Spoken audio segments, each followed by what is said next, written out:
फिर इंसाफ मिलेगा तो मिलेगा कहाँ, और इतना साल लंबा खींचने के लिए, ना करने के लिए इतना साल लगाया। ये तो जो सबूत जुटाने का तौर तरीका सीबीआई का है वह भी सही नहीं है। तो क्या अपराध इससे घटेगा कि इससे बढ़ेगा? इस तरीके के फैसलों से अपराधी जितनी बातें मीडिया बर दिखा रही है, सुना रही है या समझाने की कोशिश कर रही है, वो सारी बातें लिए अमित शाह जी जो नया कानून लाए हैं वो उसमें कह रहे हैं, पेड मीडिया का मतलब हुआ कि आप जो दिखाना चाहते हो, आप जो कहना चाहते हो, मीडिया वही दिखाएगी। नमस्कार दोस्तों, तो आज मैं दोस्तों हूँ सुप्रीम कोर्ट के परिसर में। आप देख सकते हैं काफ़ी आज कोर्ट से जो फैसले आए हैं चौंकाने वाले हैं। जो निठारी वाला केस हुआ है 20 साल तक, मतलब वो मासूम, इतने मासूमों की हत्या हुई, आखिर क्या निकला? 20 साल के बाद भी नील बटा सन्नाटा, सारे के सारे बरी हो गए। देखिए, एक तो पिता वहाँ गया उस जगह पे और जाके वहाँ रोने लगा। कोर्ट जो है सबूतों से चलती है, बताइए। ठीक है। कोर्ट के पास जो एक्यूज्ड है उसके खिलाफ अगर आप सबूत को नहीं पेश कर पाए, सबूत दो प्रकार की होती है। एक डॉक्यूमेंट्री सबूत होती है, या कुछ लिखा हो, या कोई वीडियो रिकॉर्डिंग हो, या कोई ऑडियो रिकॉर्डिंग हो, या फिर मुंह से बोला गया हो, ऑरल स्टेटमेंट हो, या आई विटनेस हो, ठीक है ना, कोई घटना होते हुए देखा हो।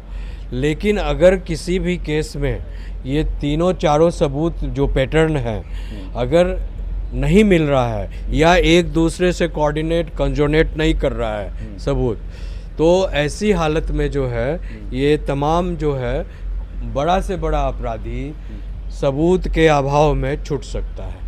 तो ये कोर्ट का जो है तभी सजा देगी जब उसको प्रॉपर रूप से वकील। तो इसके लिए जिम्मेदार कौन है सर? सीबीआई को हैंड ओवर हुआ, सारी चीज़ें हुई, पुलिस ने इन्वेस्टिगेशन की। और ये बताइए, मीडिया ट्रायल की बात की जाती है। मीडिया ने तो उस टाइम बिल्कुल इंसाफ भी कर दिया। फिर इंसाफ मिलेगा तो मिलेगा कहाँ, और इतना साल लंबा खींचने के लिए, ना करने के लिए इतना साल लगाया। ये तो पहले ही कर सकता था कोर्ट। 20 साल तक आपको ना करने के लिए दिया जाता है। कोर्ट को हाँ या ना कुछ भी करना है तो विदाउट प्रोसीडिंग, जुडिशियल ट्रायल जो होता है वो कंप्लीट नहीं हो जाए, कॉन्क्लूड नहीं हो जाए, तब तक वो जो है येस या नो कि बेल देना है या सज़ा करनी है कि उसको रिलीज करना है, वो तब तक नहीं कह सकता जब तक कंक्लूजन ऑफ द ट्रायल नहीं हो जाता। तो क्या अपराध इससे घटेगा कि इससे बढ़ेगा? इस तरीके के फैसलों से अपराधी के मन को देखिए, इस तरह के फैसलों से जो ये आप कहना सही है कि जो अपराध जो है बढ़ता है, जो अपराधी हैं उनको एनकरेजमेंट मिलता है। लेकिन सवाल ये है कि ये पूरी व्यवस्था जो है, हमारी जो कानून की पद्धति और सिस्टम जो बना हुआ है वो सारा एविडेंस बेस्ड है। जब तक उसको एविडेंस नहीं मिलेगा, प्रॉपर एविडेंस नहीं मिलेगा, कानून किसी को सज़ा दे ही नहीं सकता। कानून कोई राजा नहीं है, कानून एक सिस्टम है। वो राजकाज जब होता था, राजा जो होते थे उस समय 10 गांव के लोग या लोगों ने कहा कि भाई इस आदमी ने जो है मेरे बेटी के साथ, मेरे बेटे के साथ मेरे घर में नाजायज़ काम किया, या चोरी किया, डकैती किया, छिनारी किया, रेप किया, तो राजा सुनता था, उसको सज़ा दे देता था और देन एंड देयर सुनवाई हो जाती थी। लेकिन अब सवाल ये है कि जब डेमोक्रेसी आ गया, जुडिशियल प्रोसेस सिस्टम आ गया, तब आपको उसी काम को में इंसाफ पाने के लिए अब आपको पुलिस के पास जाना पड़ता है, अदालत का दरवाज़ा खटकाना पड़ता है। जो काम 1 घंटे में हो जाता था, 1 दिन में हो जाता था फैसला, अब उसको जो है 10 साल, 20 साल, 25 साल, 50 साल लग जाता है। हाँ, इसीलिए अमित शाह जी जो नया कानून लाए हैं वो उसमें कह रहे हैं कि 3 साल के अंदर जो है कोर्ट को, लोअर कोर्ट से लेकर सुप्रीम कोर्ट तक, 1 साल का है? नहीं, 1 साल एक कोर्ट को दिया गया है, 3 साल तीनों कोर्ट को दिया गया है।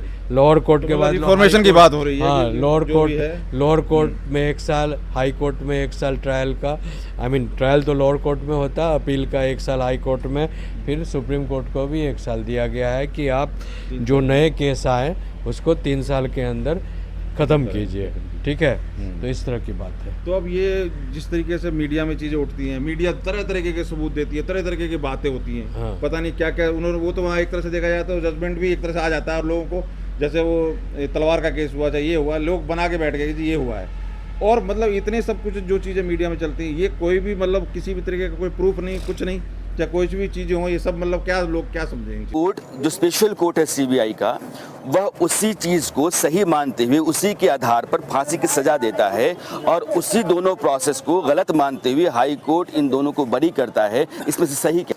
देखिए, ये मीडिया ट्रायल की जिसका जो नाम बात आया है, था, हाँ, तो वो एक्चुअल में है कल्प्रिट की नहीं, सिर्फ अभाव में छूटे हैं, या वो कल्प्रिट ही नहीं है? ये बात आप कैसे कह सही है, मैं कैसे कह सकता मीडिया हूँ? में जिस तरह चलाया गया या चीजें नहीं होती नहीं, हैं, मीडिया तो अपने टीआरपी के लिए कुछ भी कर सकती है।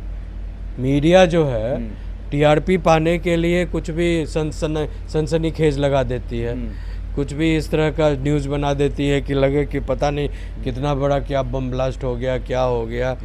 मैं मानता हूँ कि मीडिया कुछ हद तक जो है सच्चाई को खरोचती है, सामने लाती है, लोगों को दिखाती है, लेकिन ये ज़रूरी नहीं है कि जितनी बातें मीडिया बर दिखा रही है, सुना रही है या समझाने की कोशिश कर रही है, वो सारी बातें इंटरनली और एक्सटर्नली ठीक ही हो। बिकॉज कई बार जो ऐसा होता है कि आप जो देख रहे हैं वो उसका जो असली रूप है कहीं छुपा हुआ, वो दिख नहीं रहा है।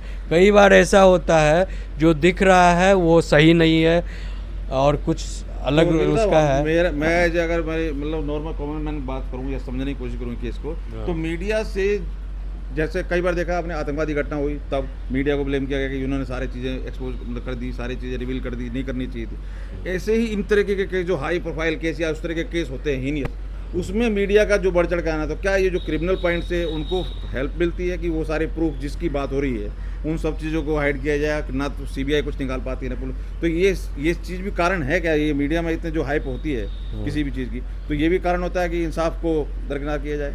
देखिए, ये साइकोलॉजिकल प्रेशर तो पड़ता ही है।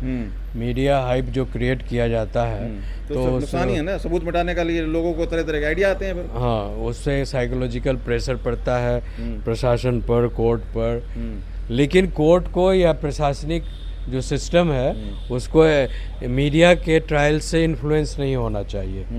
हाँ, कोई अगर सबूत के लिए कोई क्लू आपको मिलता है तो आप उसको लेकर लिटमस टेस्ट करना चाहिए। इसमें लिटमस टेस्ट का मतलब है कि सचमुच जो मीडिया दिखा रही है उसका सत्य धरातल पर, ग्रासरूट लेवल पर है या नहीं है, या केवल सनसनीखेज बना रही है। वकील साहब, मीडिया भी क्या होती है, वो भी तो जा के ग्राउंड पे एक्चुअल चीजें प्रूफ लेना या मतलब बात करना किसी भी चीज को, जैसे वहाँ पे नहीं, क्या नहीं, कई बार ऐसा होता है कि मीडिया जो बड़े बड़े चैनल्स हैं या बड़े बड़े जो प्रोड्यूसर्स हैं वो स्टेज मैनेज शो करते हैं।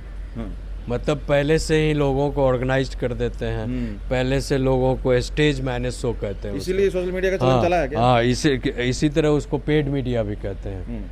मतलब पेड मीडिया का मतलब हुआ कि आप जो दिखाना चाहते हो, आप जो कहना चाहते हो, मीडिया वही दिखाएगी।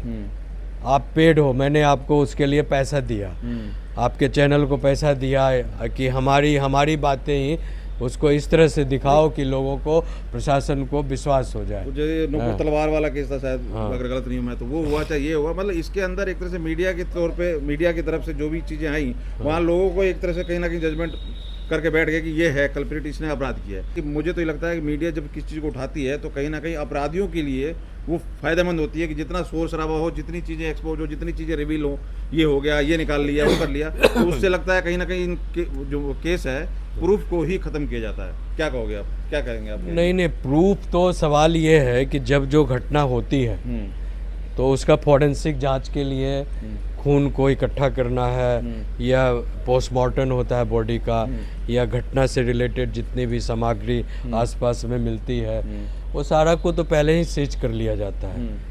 जिस दिन घटना हुई इमीडिएटली जो है FLS जो टीम होती है वो आकर कर हाँ, फॉरेंसिक जो वो सारा भेज दिया जाता है। इसीलिए ये कहना, और आजकल तो खुद जो है पुलिस वाले सारी चीज़ों का वीडियो रिकॉर्डिंग करते हैं। समझे ना। तो प्रूफ कर क्यों नहीं पाते? वही तो कह रहे हैं, हुआ तो है, ये तो है ना कि केस हुआ है, मर्डर हुआ है, सारी देखिए, चीजें मिले थे, कंकाल मिली, हड्डियां मिली, जो सब कुछ मिला, हाँ। लेकिन वो सारा चीज मिलने के बाद आपको ये भी तो तय करना होगा ना कि इस घटना के पीछे, इस मर्डर के पीछे, ये रेप कांड के पीछे या ये अटैक के पीछे ये पर्टिकुलर एक्यूज्ड पर्सन जो है वही संबंधित है, उसने ही घटना किया है। नहीं, यहाँ तो किसी को नहीं दिया गया ना, ये भी तो नहीं कहा, क्लीन चिट दिया गया इन दोनों को, तो क्या किसी और को अपराधी बनाया गया, क्या किया गया कुछ? इसका मतलब है ये दोनों अगर बच गए हैं तो कोई थर्ड पर्सन अपराधी है, इसका मतलब यही हुआ जो अभी तक लाइमलाइट में नहीं आया या एविडेंस में नहीं आया। तो यहाँ तो मूवी भी बन जाती है, सारे काम हो जाते हैं। ये मतलब वो के केस जब उठते हैं तो कोई तो मूवी बना देता है, कोई मीडिया वाला अपना वो टीआरपी के लिए उसको घुमा दिए, इधर कोर्ट ने अभाव में छोड़ दिया, और जिसके साथ बीती उसको कुछ मिला नहीं। मैं कह रहा हूँ ये सारी तीनों चीज़ें तो होती है ना, किसी भी केस में ये तीनों चीज़ें होती हैं। अगर वो ज़्यादा उठता है तो उसके ऊपर मूवी बन जाती है। देखिए कोर्ट से ये जो पूरी व्यवस्था जो हमारी है, जो पुलिस व्यवस्था है, प्रशासनिक व्यवस्था है, समझे, उसकी कमी है। उन्होंने इस केस को प्रॉपर ढंग से अगर इन्वेस्टिगेट किया होता तो 100% जो है गहराई में जांच हुई रहती है, और अच्छे मतलब बड़े पैमाने पर वाइड स्प्रेड पूछताछ हुआ रहता, और कनेक्शंस होता है एक चीज़ों का दूसरे, तीसरे, चौथे, पाँचवें, छठे, 100 आदमी के बाद एक असली आदमी मिलता है। कई बार ऐसा होता है, समझे, लिंक जो होता तो जो है। हर केस में सीबीआई लाओ, सीबीआई को दो, तो फिर इसका क्या बेईमानी है सारी चीजें? नहीं, ऐसा कुछ नहीं, हर केस में तो ऐसा नहीं होता है। लोग करते हैं ना सीबीआई को दो, तो आखिर जब अब ऐसा है कि जो लोकल पुलिस व्यवस्था है भारत की, उसमें लोगों का कम विश्वास है। लोगों के दिमाग में ये बात जहन में घुसी हुई है कि लोकल थाने के द्वारा जो है जो संचालन होता है, इन्वेस्टिगेशन होता है, तो they are influenced, anybody can influence them by giving some bribe. मतलब कुछ पैसे देकर आप उनको खरीद सकते हैं, उनके रिपोर्ट को खरीद सकते हैं, अपने रिपोर्ट को पलटवा सकते हैं। तो इसीलिए ज़्यादातर लोग यही समझते हैं कि सीबीआई जो है इस तरह की, बिकॉज उन तक पहुंच आम लोगों की नहीं होती है, या तो उसको उनको इन्फ्लुएंस करना आम बात नहीं है। तो मतलब एक्चुअल में जो पुलिस स्टार्ट में जब केस को देखती है, उनके हाथ दारोमदार मतलब उनके ऊपर ज़्यादा है कि किस तरीके से वो प्रूफों को और या सब चीज़ों को मैनेज करती है, क्योंकि सीबीआई तक आते आते चीज़ें बहुत हाथ से निकल भी जाती हैं कई बार। नहीं, वो मैंने बताया ना आपको कि जब जो जहाँ जैसे घटना हुई, तो प्राइमा फेसी जो एविडेंस आता है at a very beginning stage, समझे ना, वो अर्ली स्टेज में जो एविडेंस आता है, जो रिकॉर्ड होता है, जो मटेरियल पाए जाते हैं, तमाम चीज़ जो है उसको एफएसएल रिपोर्ट में सीज कर भेज दिया जाता है। लेकिन अगर आप बाद में अगर इस चीज़ को लेते हैं तो वो चीज़ जो है विरूपित हो जाता है, अपने सब्सटेंशियल एविडेंस को खो देता है। तो अगर मैं गलत नहीं हूँ तो करीब 12 बच्चों की बात हुई थी, 12 के करीब थे। तो अब वो कहाँ जाएं, कहाँ गुहार लगाएं, क्या कहेंगे उनके? अगर वो नहीं, इस पर री इन्वेस्टिगेशन होना चाहिए और बड़े पैमाने पर इसकी जांच होनी चाहिए। तो हत्याएं, हाँ, नहीं ऐसा कुछ नहीं। अगर हत्याएं हुई हैं और उसका सबूत नहीं मिल रहा है तो सबूत तो एक न एक दिन कहीं ना कहीं किसी न रूप में किसी से लिंक्ड है, छुपा होगा।